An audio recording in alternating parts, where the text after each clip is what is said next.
दोस्तों, खेसारी लाल यादव को बचपन से ही एक्टिंग का काफी शौक था।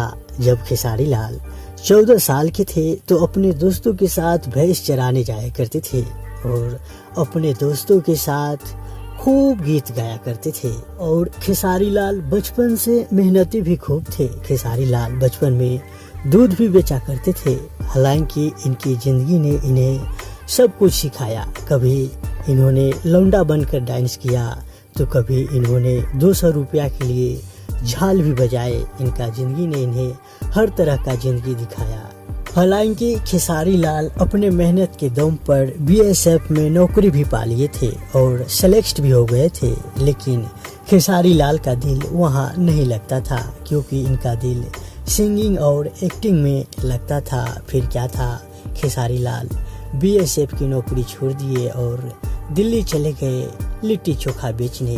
दोस्तों, ये अनसुनी किस्से कैसा लगा आप कमेंट करके जरूर बताइएगा। और अभी तक आपने मेरे इस चैनल द भोजपुरी रेडियो को सब्सक्राइब नहीं किए तो नीचे लाल बटन दबाकर सब्सक्राइब भी कर दीजिएगा।